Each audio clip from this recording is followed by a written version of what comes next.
నర్సీపట్నంలో పెద్ద చెరువులో సృష్టి క్షేత్రం అని చెప్పి స్థానిక శాసనసభ్యులు అలాగే సభాపతి అయినటువంటి అయ్యన్న పాత్రుడు గారు వారి కుటుంబ సభ్యులు అందరూ కూడా కలిసి అక్కడ కొన్ని నిర్మాణాలు చేయడానికి సంబంధించి స్థానికంగా ఉన్నటువంటి రైతులతో కానీ లేదా అక్కడ ఉన్నటువంటి ప్రజలతో కానీ ఎవరితో కూడా చర్చించకుండా చేసినటువంటి నిర్మాణాలకు సంబంధించి స్థానికంగా ఉన్నటువంటి రైతాంగం స్థానికంగా ఉన్నటువంటి ప్రజలు అందరూ కూడా ప్రధాన ప్రతిపక్షంగా ఉన్నటువంటి వైఎస్ఆర్ కాంగ్రెస్ పార్టీ నాయకత్వాన్ని స్థానిక మాజీ శాసనసభ్యులుగా ఉన్నటువంటి సోదరులు గణేష్ గారిని వారందరూ కూడా ఆశ్రయించడం వారి ఏదైతే వారికి ఉన్నటువంటి ఇబ్బందుల్ని వారి దృష్టిలో పెట్టడం వారితో కలిసి దాని మీద కోర్టుకు వెళ్ళడం కోర్టు ఆ నిర్మాణాలకు సంబంధించి స్టే ఇవ్వడం అనేటువంటిది గడిచినటువంటి నెల రోజులుగా జరుగుతున్నటువంటి సందర్భాలు మీ అందరూ కూడా చూస్తూ ఉన్నారు. ప్రజలు మరి ముఖ్యంగా నర్సీపట్నం ప్రజలందరూ కూడా తెలుసు. అయితే కోర్టు ఇచ్చినటువంటి ఆర్డర్ని ధిక్కరిస్తూ జరుగుతున్నటువంటి నిర్మాణాలు నిన్న గణేష్ గారు కొన్ని కార్యక్రమాలు చూసుకుంటూ ఆ దారిలో వస్తుండగా కోర్టు ఆర్డర్ ఇచ్చిన తర్వాత కూడా ఇక్కడ ఏ రకంగా నిర్మాణాలు జరుగుతున్నాయని చెప్పి వారు ఆగి వాటిని పరిశీలించడానికి అని చెప్పి నిన్న వారు అక్కడ ఆగడం జరిగింది. సహజంగా ప్రజలకు సంబంధించిన అదే వ్యక్తిగతమైనటువంటి ఎవరి ఇండివిజువల్ ల్యాండో లేదా ప్రైవేట్ ప్రాపర్టీయో కాదు, గవర్నమెంట్కి సంబంధించి ప్రజలకు సంబంధించినటువంటి చెరువు, ఇందులో అక్రమంగా నిర్మాణాలు జరుగుతున్నాయన్నటువంటి ఉద్దేశంతో వారు నిన్న అక్కడ ఆగడం జరిగింది.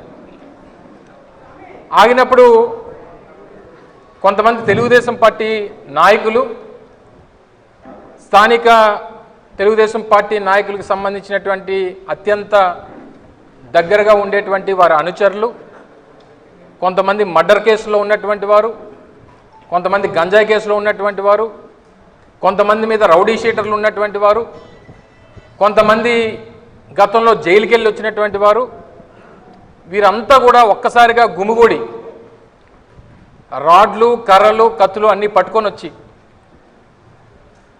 నిన్ను అయ్యన్న పాత్రుడు చంపేయమన్నాడు అని చెప్పి అరుస్తూ వారిని భయభ్రాంతులు గురి చేస్తూ వారి మీద దాడి చేసినటువంటి ఘటన నిన్న రాష్ట్రం అంతా కూడా చూసింది. అప్పుడే ఉన్నటువంటి ఈ జరుగుతున్నటువంటి సందర్భంలో స్థానికంగా ఉన్నటువంటి ఎస్ఐ ఎవరో రావడం, వారిని తప్పించి పంపించాలన్నటువంటి ప్రయత్నం చేయడం, అయినప్పటికీ కారు మీద దాడి చేసి, కారు కూడా ఇక్కడే సాక్ష్యంగా కనబడతా ఉంది, కారు మీద రాళ్లతో దాడి చేసి ఎలాగన్నా వారిని చంపాలన్నటువంటి ఉద్దేశంతో ప్రయత్నం చేయగా వారికి వ్యక్తిగత సహాయకుడిగా ఉన్నటువంటి బాబు, అసలు పేరు పూర్తి పేరు ఏంటమ్మా, సప్ప గణేష్ బాబు అనేటువంటి ఆయన వ్యక్తిగత సహాయకుడిని బయటికి లాగి తన్ను కూడా చంపాలన్నటువంటి ప్రయత్నం చేస్తే ఈలోపు ఏదో రకంగా బయటపడి వచ్చినటువంటి సందర్భాలు మనం చూసాం. తీరా బయటకు వచ్చిన తర్వాత తను కూడా ఎమ్మెల్సీ చేయించడం, నిన్న నైటే కేసు రిజిస్టర్ చేయాలని చెప్పి కంప్లైంట్ ఇవ్వాలని చెప్పి నాయకత్వం అంతా కూడా అనుకోవడం, అప్పటికే చాలామంది తెలుగుదేశం పార్టీ అధికార పార్టీకి సంబంధించినటువంటి కార్యకర్తలు నాయకులు పోలీస్ స్టేషన్ని ముట్టడించారు. అక్కడికి మళ్ళీ మన వాళ్ళు వెళ్తే మళ్ళీ లా అండ్ ఆర్డర్ ఇష్యూ వస్తుందన్నటువంటి ఉద్దేశంతో ఈరోజు వరకు ఆగి ఈరోజు పెద్దలందరి సమక్షంలో వెళ్ళి ఈ కంప్లైంట్ని డిపార్ట్మెంట్కి ఇవ్వాలని చెప్పి ఇప్పుడు నిర్ణయం తీసుకోవడం జరిగింది. అయితే ఈరోజు ప్రజాస్వామ్యం ప్రపంచంలో అతిపెద్ద ప్రజాస్వామ్యం భారతదేశం. ఆ ప్రజాస్వామ్యంలో ఉన్నటువంటి హక్కుల్ని,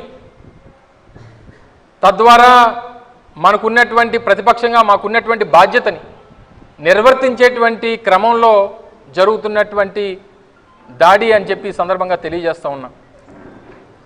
ఒక మాజీ శాసనసభ్యుడు ప్రజలకు ఉన్నటువంటి ఇబ్బందుల్ని వారు కోరిక మేరకు వారు ఏదైతే ఆ ప్రాంతంలో ఉన్నటువంటి వారు మాకు జరుగుతున్నటువంటి ఇబ్బందులను వారి దృష్టికి తీసుకొస్తే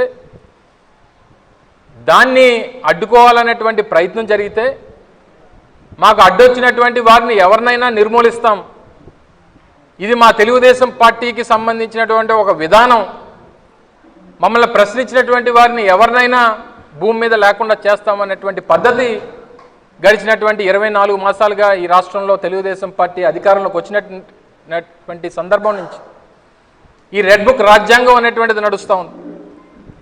ఒక్క తెలుగుదేశం పార్టీ ఈ 24 మాసాల్లో వైఎస్ఆర్ కాంగ్రెస్ పార్టీ నాయకుల్ని దాదాపు 21 మందిని చంపేశారు, నడి రోడ్డు మీద నరికేశారు. ఈ 24 మాసాల్లో రాష్ట్రంలో జరిగినటువంటి హత్యలు దాదాపు 710 హత్యలు జరిగినాయి.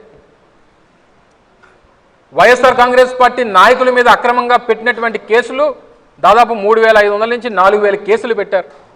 అది సోషల్ మీడియా కానివ్వండి, ప్రతిపక్షంగా మాట్లాడినటువంటి వారిని కానివ్వండి, లేదా ప్రతిపక్షంగా ప్రశ్నించినటువంటి వారిని కానివ్వండి, ఇలాగ అక్రమంగా పెట్టినటువంటి కేసులు దాదాపు 3500 నుంచి 4000 గడిచినటువంటి 24 మాసాల్లో 21 మంది వైఎస్ఆర్ కాంగ్రెస్ పార్టీ నాయకులు చంపేశారు. ఈరోజు ఒక బీసీ నాయకుడిగా ఉన్నటువంటి గణేష్ గారు నిత్యం ప్రజల పక్షాన పోరాటం చేస్తున్నటువంటి వ్యక్తి, బలమైనటువంటి ప్రతిపక్షం ఈ నియోజకవర్గంలో ఉన్నప్పటికీ ఓ ప్రధానమైనటువంటి పాత్రలో ఈరోజు ప్రభుత్వంలో ఉన్నటువంటి వ్యక్తి ప్రజాప్రతినిధిగా ఉన్నప్పటికీ కార్యకర్తలకి భరోసాగా ఉండాలి, నిలబడాలి, వారికి ఏ కష్టం వచ్చినా అండగా నిలబడతాను, ప్రజలకు ఏ కష్టం వచ్చినా అండగా నిలబడతాను అనేటువంటి ఒక ధైర్యాన్ని ఇస్తూ నిలబడినటువంటి వ్యక్తి సోదరులు గణేష్ గారు. అంటే మొన్న అంబటి రాంబాబు గారి మీద ఇంటి మీద దాడి చేశారు, వారిని చంపాలని చూశారు. ఈరోజు గణేష్ గారిని చంపాలని చూశారు.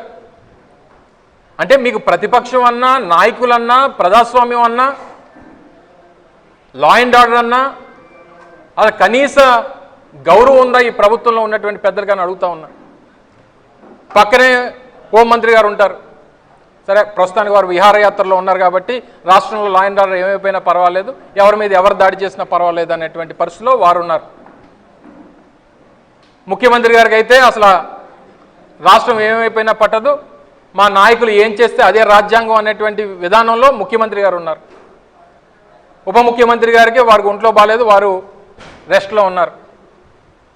మరి రాష్ట్రాన్ని నడిపించేది ఎవరు? తెలుగుదేశం పార్టీ నాయకులు ఏం చేస్తే అదే ఈ రాష్ట్రంలో రాజ్యాంగమా? మిమ్మల్ని ఎవరో ప్రశ్నించడానికి వీల్లేదా? ప్రతిపక్షం ఉండడానికి వీల్లేదా? మాట్లాడినటువంటి వారిని మాట్లాడినట్టుగా చంపేస్తారా? ఇది ఈ రోజు నుంచి మొదలైనటువంటిది కాదు తెలుగుదేశం పార్టీ. గతంలో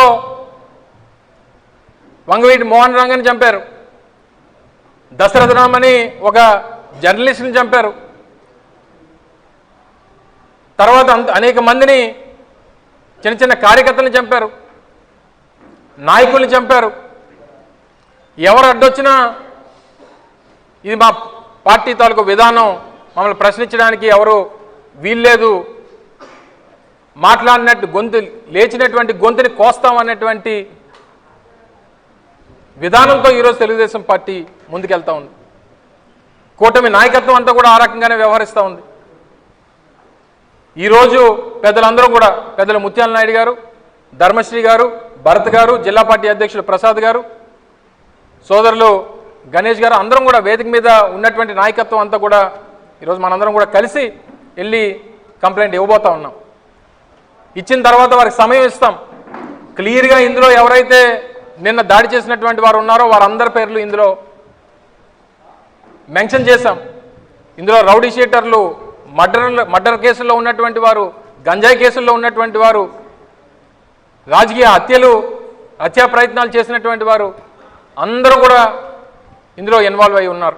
వీరందరికీ సూత్రధారి స్థానిక స్పీకర్ గారు. వీళ్ళందరూ కూడా పాత్రదారులు. ఎట్టి పరిస్థితుల్లో ఇచ్చినటువంటి కంప్లైంట్ మీద యాక్షన్ తీసుకోకపోతే వారికి 24 గంటలో 48 గంటలో పార్టీ నాయకత్వం అంతా కూడా చర్చించుకొని వారికి కూడా సమయం ఇవ్వాలి కాబట్టి సమయం ఇస్తాం. ఇవ్వనటువంటి పక్షంలో పార్టీ ఒక పెద్ద కార్యాచరణ రూపొందిస్తాం. ప్రభుత్వం మీద ఒత్తిడి తీసుకొస్తాం, పోలీసు మీద ఒత్తిడి తీసుకొస్తాం. ఎవరికన్నా ఇబ్బంది కలిగితే ఈ పార్టీ అంటే ఈ నియోజకవర్గానికో ఈ నియోజకవర్గంలో ఉన్నటువంటి నాయకులకు మాత్రమే కాదు, మన పార్టీలో ఎవరికి కష్టం వచ్చినా జిల్లాలో ఉన్నటువంటి పార్టీ నాయకత్వం అంతా కూడా ఒక కుటుంబంలా కలిసి వస్తుంది, మీకు అండగా నిలబడుతుంది అన్నటువంటి ఒక భరోసాని పార్టీకి ఇస్తుంది అన్నటువంటి విషయాన్ని కూడా తెలియజేస్తూ ఉన్నాం. గణేష్ గారు రేపు ఈరోజు గణేష్ గారికి జరగవచ్చు, రేపు నాకు జరగవచ్చు, ఎల్లుండు ముత్యాల నాయుడు గారికి జరగవచ్చు. మనం ఇలా ఊరుకుంటే రేపు ఇంటికి వచ్చి మన మీద దాడి చేసేటువంటి పరిస్థితులు వస్తాయి. ఎట్టి పరిస్థితుల్లో అవకాశం వారికి ఇవ్వడానికి వీలు లేదు. రెండోది, ఉత్తరాంధ్రలో ఇటువంటి సంస్కృతి లేదు. గతంలో ఎప్పుడన్నా ఈ ఉత్తరాంధ్ర ప్రాంతంలో ఇటువంటి సంస్కృతి లేదు. మన దగ్గర ఎప్పుడు కూడా రాజకీయంగా ఆరోపణలు ప్రత్యారోపణలు చేసుకోవడం అనేటువంటిది సహజం. అది రాజకీయాల్లో సహజంగా ఉండాల్సినటువంటి విధానం. కానీ ఇలా మనుషుల్ని చంపేటువంటి పరిస్థితులు తీసుకొని వచ్చారంటే అసలు ఈ నాయకత్వాన్ని ఏమనాలో,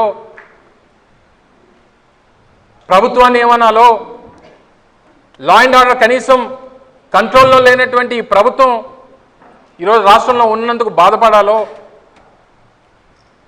తెలియనటువంటి పరిస్థితులు ఈరోజు రాష్ట్రంలో ఉన్నాయి. ఎప్పుడూ లేనటువంటి సంస్కృతి, ఉత్తరాంధ్ర ప్రాంతంలో లేనటువంటి సంస్కృతి, ఈ రకంగా దాడులు జరిగేటువంటి దాన్ని ఉపేక్షించేటువంటి పరిస్థితులే ఉండవు అనేటువంటి విషయాన్ని కూడా ఇది పార్టీ నాయకుడు జగన్మోహన్ రెడ్డి గారి మాటగా, పార్టీ అధినాయకత్వం పెద్దలు జగన్మోహన్ రెడ్డి గారి మాటగా, ఈ ప్రాంతంలో మన పార్టీ నాయకులుగా ఉన్నటువంటి బొత్స సత్యనారాయణ గారు కానీ, మన రీజనల్ కోఆర్డినేటర్ కన్నబాబు గారు కానీ ఎప్పటికప్పుడు జరుగుతున్నటువంటి పరిస్థితుల్ని సమీక్షిస్తూ అవసరమైతే అందరూ కూడా గణేష్ గారికి అండగా నిలబడాలి, గణేష్ కుటుంబానికి భరోసాను ఇవ్వాలనేటువంటి అభిప్రాయంతో రాత్రి నుంచి పెద్ద ఎత్తున రాష్ట్ర వ్యాప్తంగా పార్టీ అంతా కూడా వారి వెంట ఉంది అనేటువంటి మెసేజ్ని ఇస్తూ ఉంది. ప్రభుత్వం ఇప్పటికన్నా దిగి రావాలి, ఇచ్చినటువంటి కంప్లైంట్ మీద తక్షణమే యాక్షన్ తీసుకోవాలి, తీసుకొని నిన్న దాడి చేసినటువంటి వారి మీద వారిని అరెస్ట్ చేయాలి. ఏదో చిన్న చిన్న కేసులు పెడితే ఊరుకునేటువంటి ప్రసక్తే లేదు.